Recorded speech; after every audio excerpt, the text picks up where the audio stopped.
House Bill 69, Missing Persons with Special Needs by Representative Porter. We will start with a committee amendment that will be represented by Representative Plakin. Representative Plakin, please explain your amendment.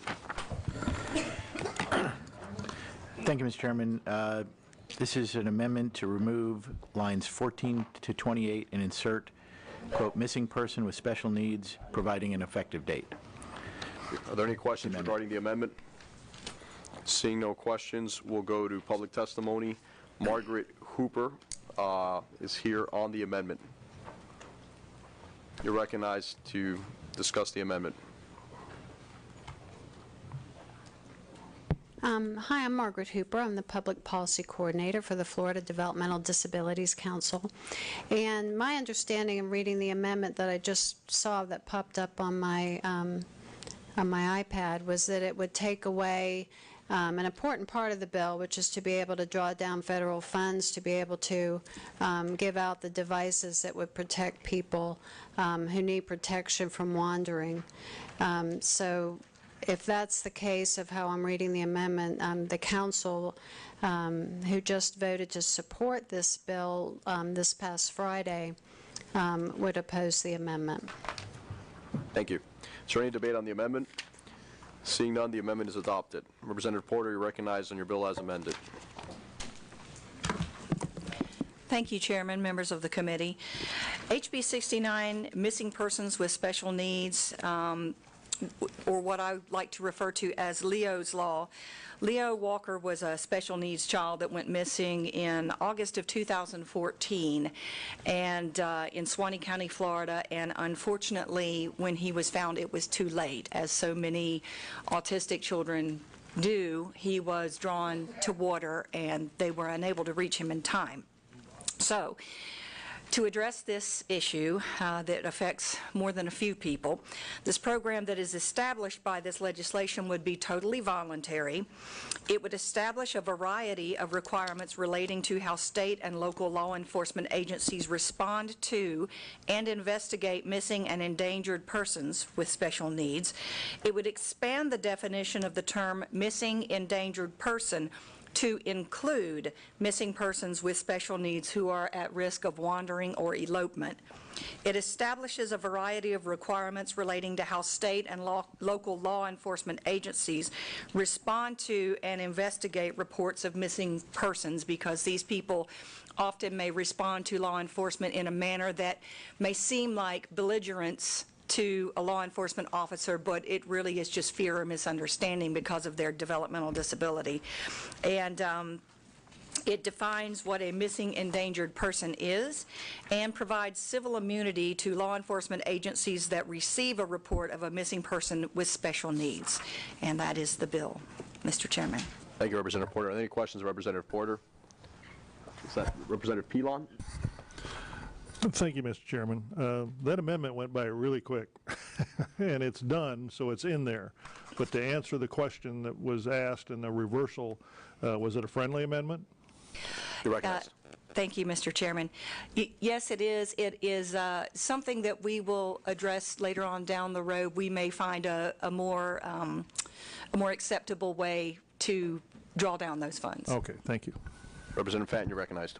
Mr. Chairman, I certainly applaud the representative's efforts to make the environment safe for those on the autism spectrum.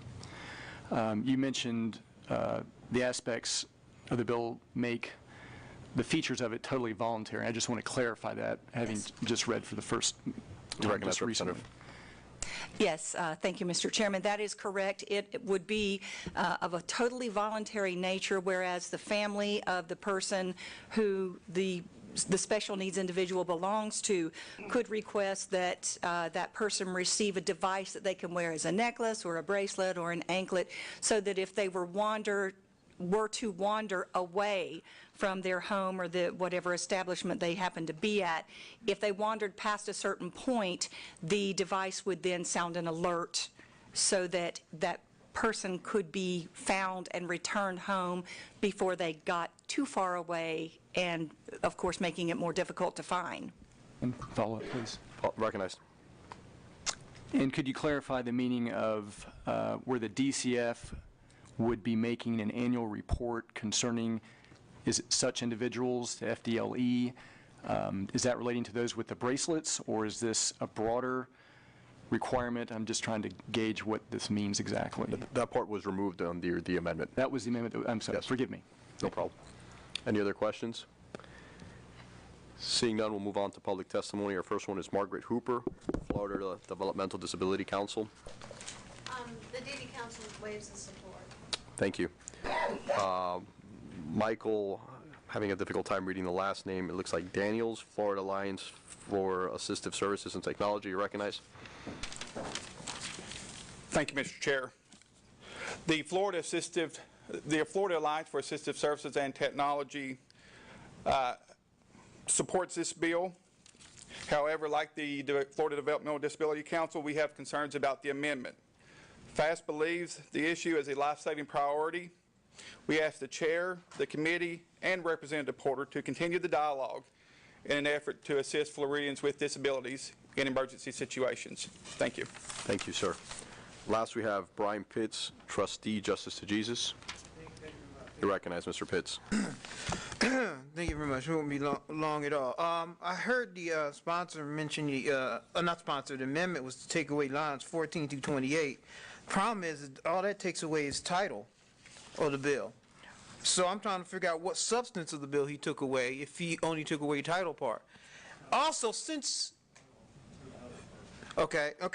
since it was done so quickly, of course, I was coming up here to not to support it anyway based on the staff analysis, and even more so now because of the way the amendment was done, and some of the questions were brought up because it looks like even some of the members don't kind of understand actually what really got cut out in that three-second episode that just occurred.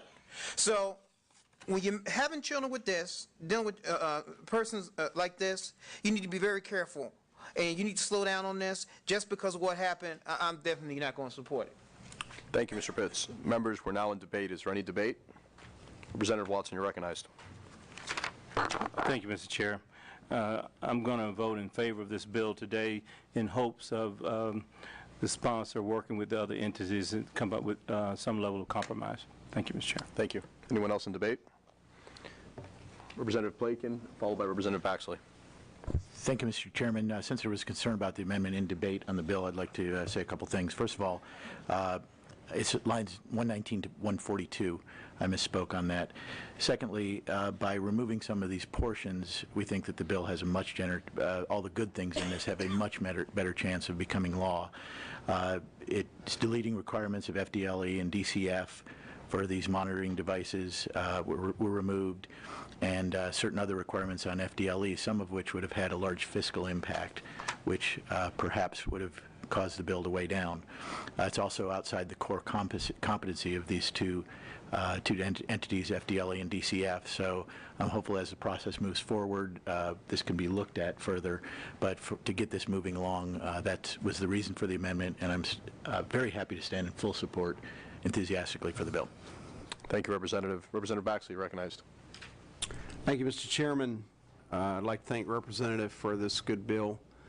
I know a lot of this population, and I know the impact of feeding this information, particularly into the Amber and Silver Alert system, particularly as we've seen expansion of information kiosks that will be out there.